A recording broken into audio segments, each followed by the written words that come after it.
බහිස්රාවි පද්ධතියයි ස්නායු පද්ධතියයි සමයි මේ පාඩමෙන් ඉගෙන ගන්න.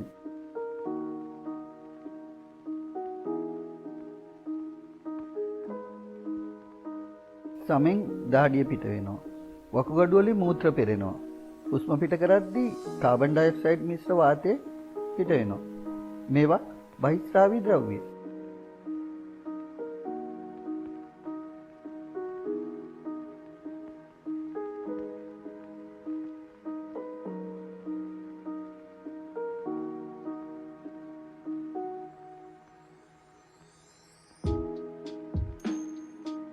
ශ්වසනය සිරුරේ සිද්ධ වෙන ජෛව රසායනික ප්‍රතික්‍රියාවක්. මේකෙදී නිෂ්ප්‍රයෝජන ද්‍රව්‍යයක් විදියට කාබන් ඩයොක්සයිඩ් පිට වෙනවා.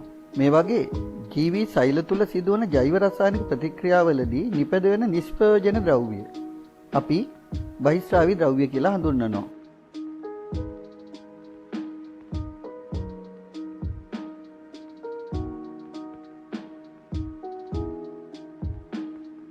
වකුගඩු වලින් මූත්‍ර පෙරලා පිට වෙන එක. සමෙන් දහඩිය පිට වෙන එක. බහිස්රාවයට උදාහරණ. එහෙනම් මතක තියාගන්න. ජීවී සෛල තුල සිදුවන ජෛව රසායනික ප්‍රතික්‍රියාවලදී නිපදවන බහිස්රාවි ද්‍රව්‍ය සිරුරෙන් බැහැර කිරීම බහිස්රාවය. බහිස්රාවි ද්‍රව්‍ය සිරුරෙන් බැහැර කිරීම බහිස්රාවය.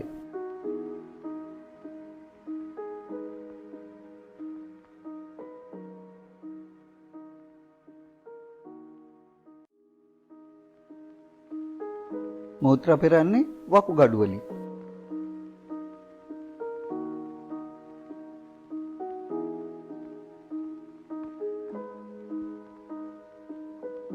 සමෙන් පිට වෙන දහඩියවල වැඩිපුරම තියෙන ජලයයි ලවණ වර්ගයි. සුළු වශයෙන් යූරියා යුරික් අම්ලය තියෙනවා.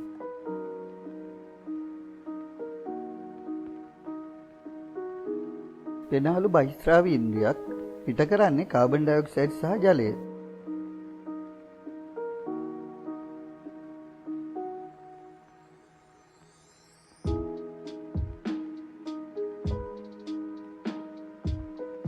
වකුගඩු දෙකෙන් පහළට නිකුත් වන මූත්‍ර වාහිනී දෙක මූත්‍රාශයට විවෘත වෙනවා. මූත්‍රාශය ඇදෙන සුළු මල්ලක්. මූත්‍රාශයෙන් පිටතට යන්නේ මූත්‍ර මාර්ගය.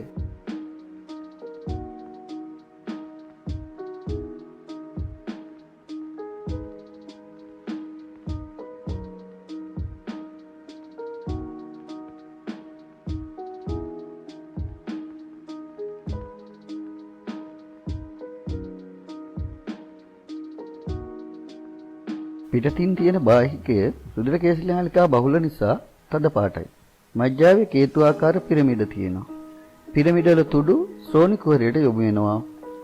ශ්‍රෝණිය මූත්‍ර වාහිනියට විවෘත වෙනවා.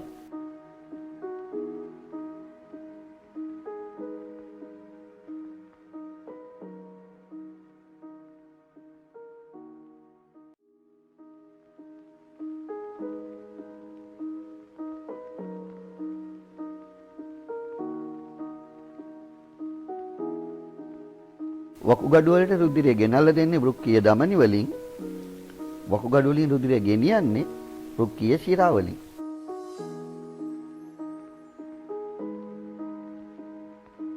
මූත්‍රා වල වැඩිපුරම තියෙන ජලය. යූරියා, යුරික් අම්ලය, ලවණ වර්ග ඊට අමතරව තියෙනවා.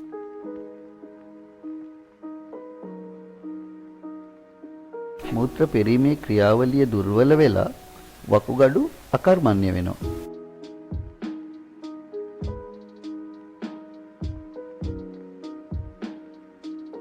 මේ විදිහට වකුගඩු අකර්මණ්‍ය වුණාම මූත්‍ර පෙරෙන්නේ නැහැ. එතකොට කෘත්‍රිම වකුගඩුවක් එහෙම නැත්නම් මැෂින් එකක්, යන්ත්‍රයක් මගින් රුධිරය කාන්දු පෙරීමට ලක් කරනවා. මේකට අපි ඩයලයිසිස් කියලා කියනවා.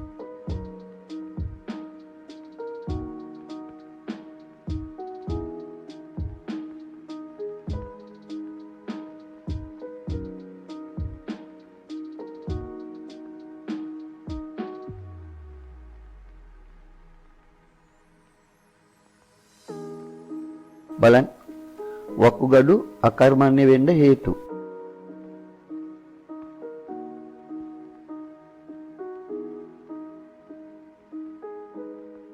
ශුද්‍ර ජීවීන් වකුගඩු ආසාදනය කරනවා.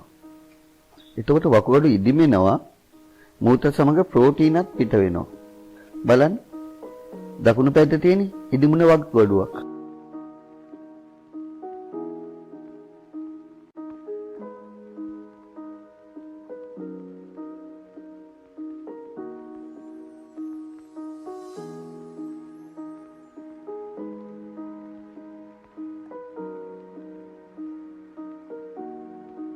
කැල්සියම් ඔක්සලේට් ලවණ කැට ගැහිලා මූත්‍ර ගල් ඇති වෙන්නේ.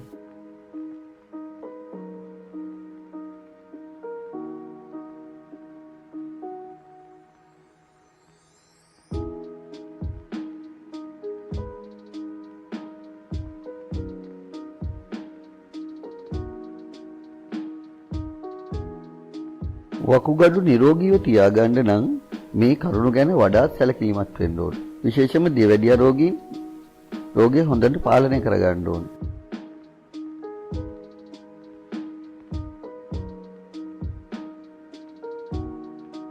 ලවණාධික, අම්ලාධික ආහාර නිතර ගැනීමෙන් වළකින්න.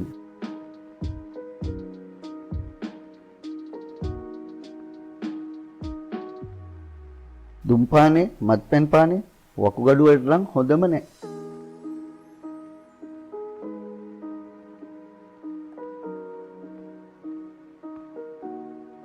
මෙහෙම පන්දුවට පහර දෙන්න ඇස්, කන්, පාද, අත්, බෙල්ල වගේ අවයව කීපයක් සම්බන්ධීකරණයක් තියෙන්න ඕනේ. ඉස්සෙල්ලාම පන්දුව පේන්න ඕනේ. ඊට පස්සේ අවයව අතර සම්බන්ධීකරණයක් ඇති වෙන්න ඕනේ. ඊට පස්සේ තමයි පාපහර එල්ල කරන්නේ.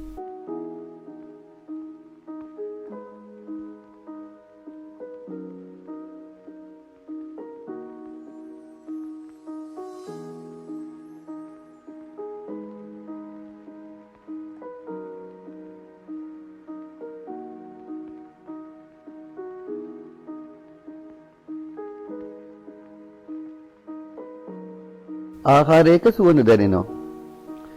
දැල්ලකට අත ලං වෙනවා. මේ වගේ සංවේදී ඉන්ද්‍රියයන්ට දැනෙන බාහිර පරිසරයේ සිදුවන වෙනස් වීම හඳුන්වන්නේ උත්තේජ කියලා.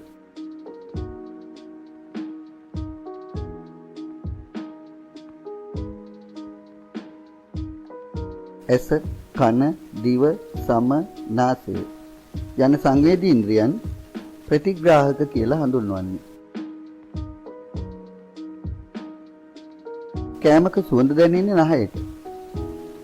දැල්ලේ රසය දැනෙන්නේ සමට. කෑමක සුවඳ දැනෙනකොට කටට කෙලවුණන එක ප්‍රතිචාරයක්.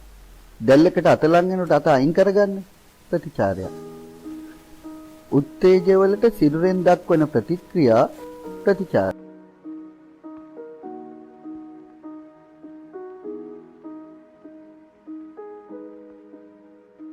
කටට කෙලවුණන්නේ කේට ග්‍රන්ථි වලින්. අත ඉවත් කරගන්නේ අතේ පේශි වලින්. ප්‍රතිචාර දක්වන සිරුරේ ග්‍රන්ථිශා පේශි කාරක.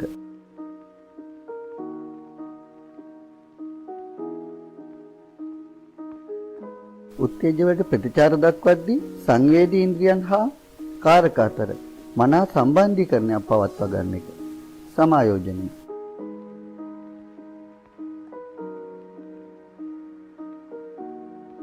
ස්නායුක සමායෝජනය සිද්ධ කරන්නේ ස්නායු පද්ධතිය. ස්නායු පද්ධතිය මධ්‍ය ස්නායු පද්ධතිය හා පර්යන්ත ස්නායු පද්ධතිය කියලා කොටස් දෙකයි.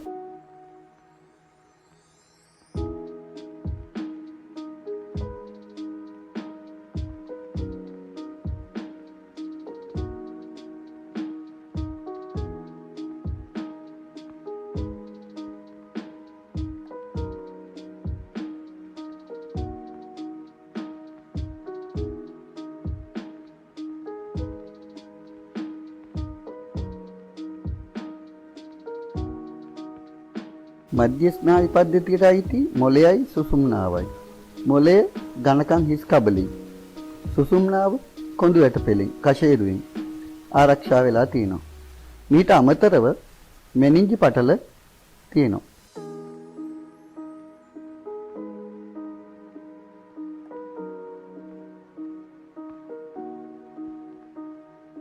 මොළය ඇතුලේ කුහරවලයි මෙනිජි පටල අතරයි තරලයක් තියෙනවා.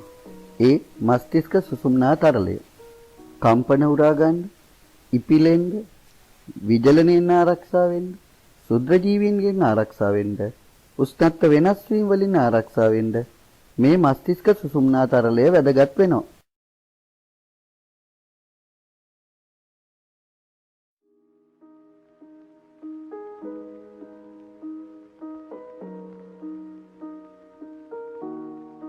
මොළේ කොටස් 3යි.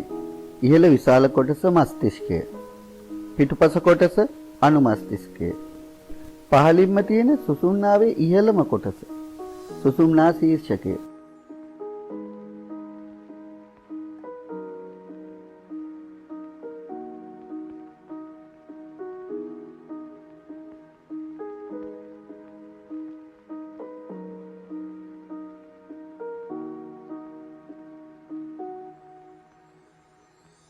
දෘෂ්ටිය, ශ්‍රවණය, ගන්ධ සුවඳ වගේ සංවේදන හඳුනා ගන්න.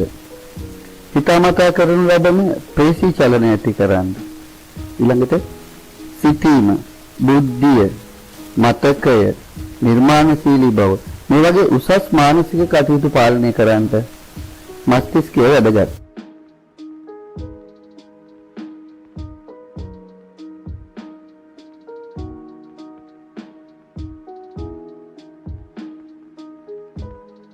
දේහ සමතුලිතතාවය පවත්වා ගන්න. ඊළඟට චලන අතර සමායෝජනය සිද්ධ කරන්න. අනුමස්තිෂ්කය වැදගත්.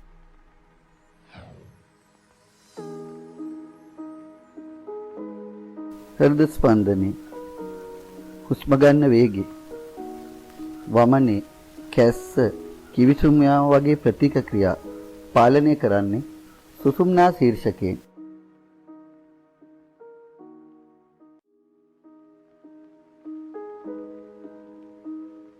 සිරුරයි මොළයයි අතර පණිවිඩ ගෙන යන්නේ. පණිවිඩ සම්ප්‍රේෂණය කරන්නේ සුසුම්නාව.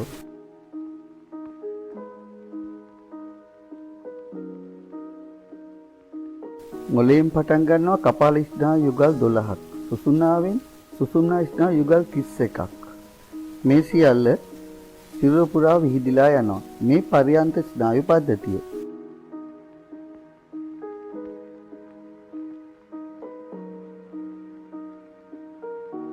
පර්යන්ත ස්නායු පද්ධතියෙන් කරන්නේ සංවේදී ඉන්ද්‍රියන් වල ඉඳන් පණිවිඩ මධ්‍ය ස්නායු පද්ධතියට සම්ප්‍රේෂණය කරනවා.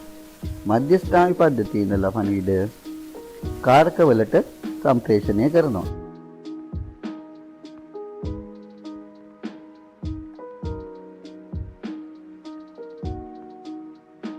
ස්නායු පද්ධතිය ආරක්ෂාවට ගන්න පුළුවන් ක්‍රියාමාර්ග.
සිරුරේ විශාලතම ඉන්ද්‍රිය සම.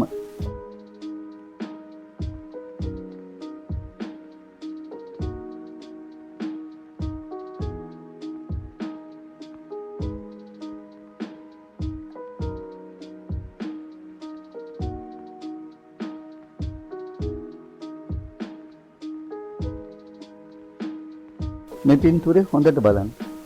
සමේ ඉහළ කොටස අපිචර්මය පහළ කොටස චර්මය. අපිචර්මයේ මෙලනින් වර්ණකයේ අහිතකර පාරජම්බුල කිරණ වලින් සම ආරක්ෂා කරනවා. චර්මය තුල රෝමසියුනිකා, ස්වේද ග්‍රන්ථි, නේහසාවි ග්‍රන්ථි, පේශි, ස්නායු අන්ත තියෙනවා.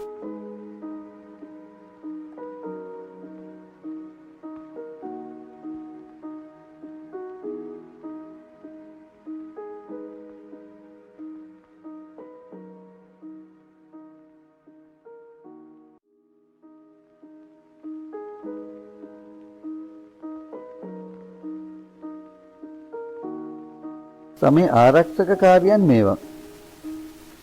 අපිචර්මයේ බාහිර සෛල ඉස්සරේ ජලය පිටවීම වළක්වනවා.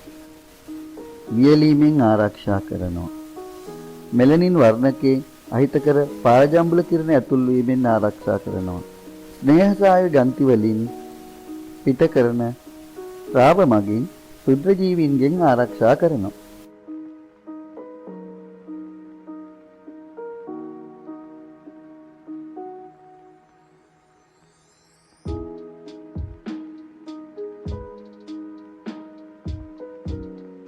රත් වෙච්ච දහඩිය පිට වෙනකොට සිරුර සිසිල් වෙනවා.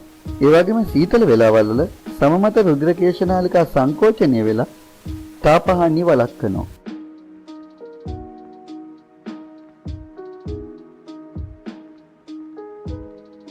ස්පර්ශය, පීඩනය, උණුසුම, සීතල, සමට දැනෙන උත්තේජ.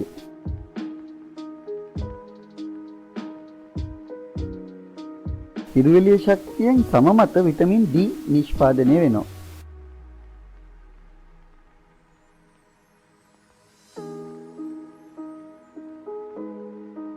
දහඩිය වැඩිපුරම තියෙන ජලය, ඊට පස්සේ ලවණ වර්ග, යූරියා යුරික් අම්ලය ඉතා සුළු වශයෙන් තියෙනවා.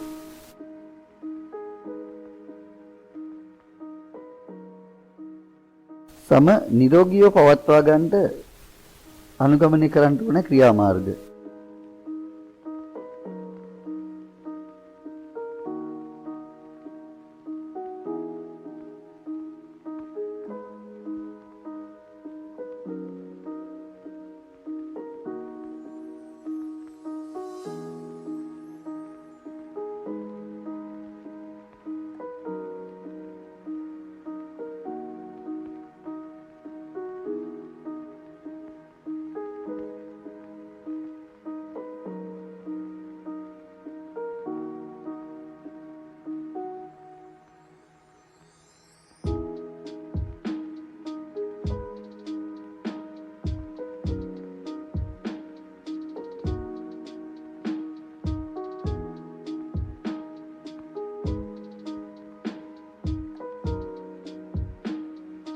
වකුගඩු ස්නායු පද්ධතිය සම ආරක්ෂා කරගමු.